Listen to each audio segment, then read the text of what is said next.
ค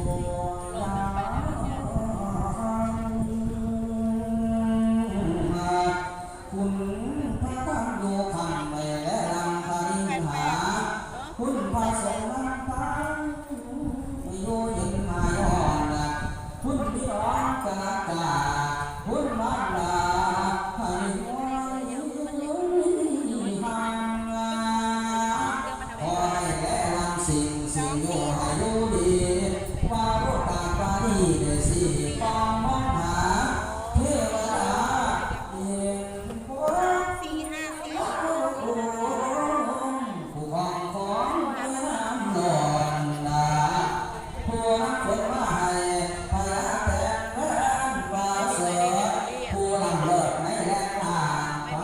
เสื่ออยู่เย็นนะ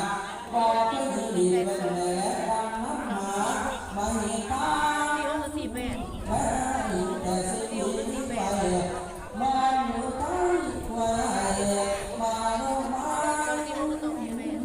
มาสอน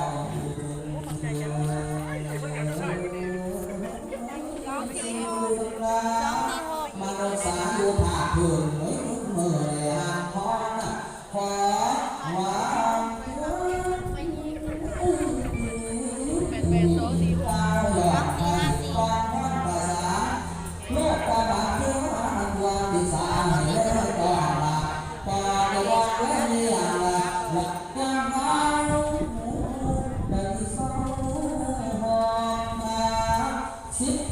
อยู่สั่นฟางนิดอยู่ว่าใส่ฟูตีปูลาแต่ปูให้หมูสองคงสีมานิทีหน้าทางแค่ปลาให้อยู่ให้หมุนสู้ให้หมุนทางให้หมุนรังให้หมุนให้พิธีกรรมบวงสรวงองค์วางปูสวนพระธรรมนาคราชแม่แก้วของท่านนาทีได้สำเร็จวัดกวนเอื้อมลูบัวหันควงสู่แล้วให้เป็นแก้วแม่ของสีบุญคุณดีสีว่าให้ใส่เรื่อง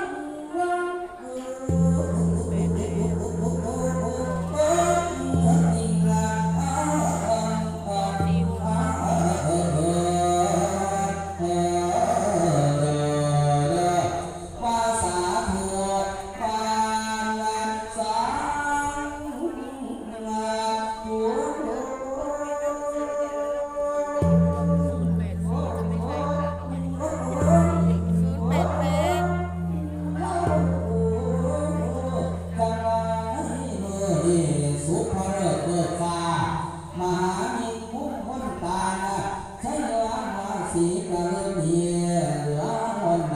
สาธุชนเป็นผลล้วนมาลงกันตุกความดีที่หวังสวงหวังเทวาทาสีเอิญหวยล้นพาลาตาหวยล้นพา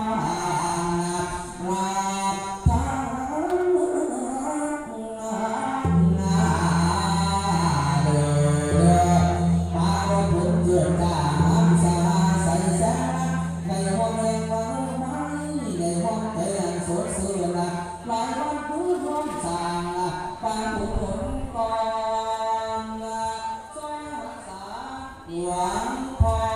รปูสวนธรรมแม่แก้วฟังคำให้สำเร็จตัวทวงงานดวงอุสุแล้วให้ได้มาดูท่าแล้วน้ำแล้วแก้วขาให้พิทักษ์รักษาหัวหูตาพี่น้องผู้มาของว่าเที่ยวทางปูสวนธรรมและงานแก้วก่อนคำบนบันใจล้ำหาแผ่นิทานปกปักให้อยู่ลงคงเต่าของมุขคนทั้งหลายทั่วบ่ละหวังว่าควงทางใจปกปักรักษาห่วงประชาใหญ่ดอก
จนพื้น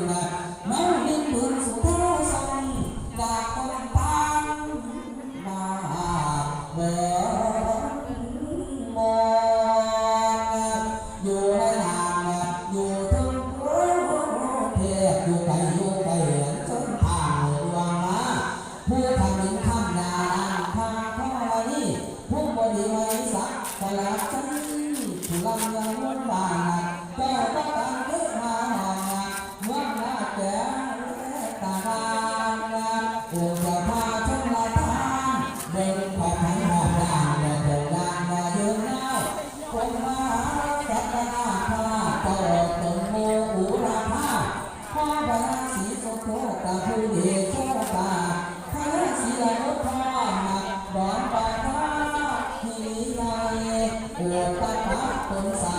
ยข้ามุสักเป็นก่อนทารังนางมาเมืองไทยเดียพาตาทันปัญญาเห็นวรสุขสายาบุตรีรักโอ้โอ้มาเดียเจ้าที่วังกวางวังเสนาทุกปันไฟพอจะนานแม่ใจนาที่โอเคคุณลาเที่ยวบ้านมาเมืองน่าเมื่อนี้วัดอุดมเดชเต้าสุภาโรดีดีว่าอะไรเป็นมงคลพระโสดผลเหลือลาปาเรนีอัปรันไม่ด้วยสางปาหลงปาหลงกองซอยรักษาให้คุณพ่อผู้สวรรค์มาทำนาคาราแม่นาเกี่ยวทั้งกองหน้าที่ประเพณีบุญมหาชาสักการะพระธาตุสีบุญและก็สังเวยสังเวยทัวนาทัวสุขยามมาได้เพิ่มบุญให้บุญคำแ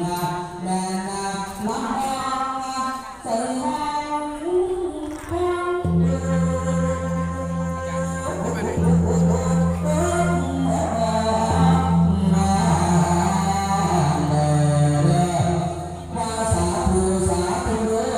หลายวันเพิ่งเพื่อทางตามสั่งก็จะสมบูรณ์เพื่อเรียนรู้สวัสดีจึงได้ดีที่เกิดเกิดตามเกิดตามมา ทำคลิปสดมาได้เวลามันโหลดมันเสียเวลาใส่คลิปไม่ใช่คลิปแล้วก็ลงหลังสดเวลาเอาลงไลฟ์อยู่แล้วก็มันเน็ตประมวยมันเสียเวลาถ่ายคลิปอื่นแบบนี้เอาไว้ลงไปวันละคลิป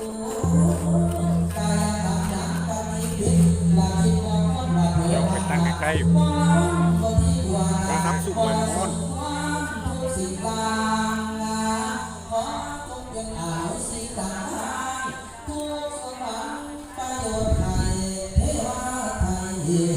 มันฮ้อนยุดเลยครับถ้ามันฮ้อนยุดเลยนะเตะไปข้างละจำสูงบะจำสูงโอ้โหเราทำซุ่มมันซูมมามันซัดเลยทำซุ่มเลยซุ่มมันซัดเลยโอ้โหนี่ขี้เลยไม่ดูดิผมซุ่มหลายประเทศแค่ซุ่มมันตาแตกแล้วไปถ่ายเรนูมันฮ้อนกดลงไปแล้วน้ำแกงโป๊ะ